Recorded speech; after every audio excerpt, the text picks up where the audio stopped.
Hello, I'm Kyle. I'm the technical content developer at Maple Systems. Welcome to the Maple Systems video training series.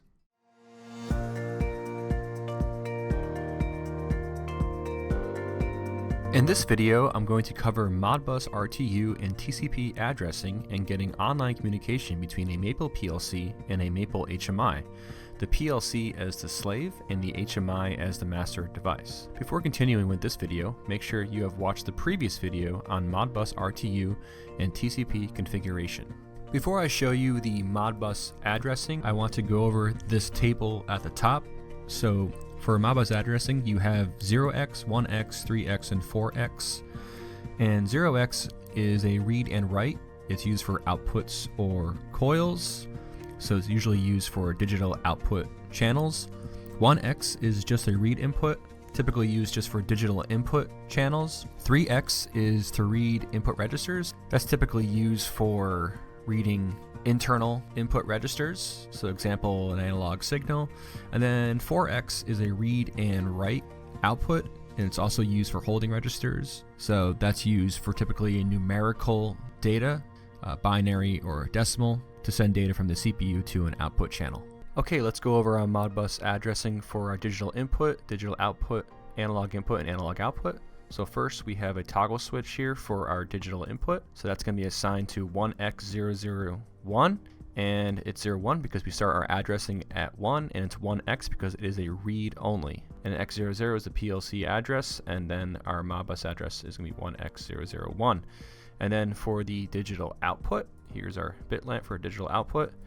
That's going to be 0x because that is a read and write address. So it's our output coil, which is Y10 on the PLC, and then 0x017. Now it's 17 because in Maple Logic for one word, it's 0 through 9, then A through F, it's hexadecimal format. And so if you look at the second word where Y10 is in your memory registers, if you look at Y10 on your memory monitor, you'll see that it's number 17, so that's why our Modbus address is 0x017.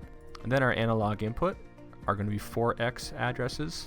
This is because it's a numerical number. So the first one, because you start at 1, it's going to be 4x01, and that's going to be stored in D00 in our PLC. The next one's going to be 4x03, and we're storing it in D02. And then our analog output is going to be stored in D04, and it's going to be 4x005. And now I'm back at Maple Logic. Before I go online, I want to go over our ladder diagram here. So here is our digital input, digital output, analog input, and then our analog output. Now for digital input, it's x00, and once the digital input gets turned on, it will turn on a 3-second timer, which will count up, and when it hits 3 seconds, it will turn on the digital output. And then here is our analog input, and you'll see raw registers here, and then over here you'll be able to enter your analog output value.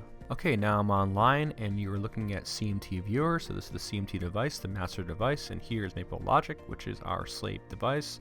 I'm going to turn on my digital input, which will start a timer to 3 seconds, and then that will turn on the digital output when it hits 3 seconds. Digital input is on, and after 3 seconds, it turned the output on. So that's working for our slave device and master device. You can see the voltage for the analog input. It's at 8,000 current, which is 5 volts. So let's just look at our analog input here, and you can see it's reading 5 volts here for analog input, and it's reading 8,000 current here, which is what it's saying here. So 8,000 is about 5 volts. If I change this to 8 volts, it reads 12,000 current as well. Same results over here.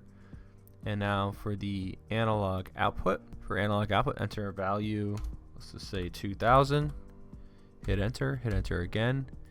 You could see it here in CMT viewer for our master device as well in Maple Logic.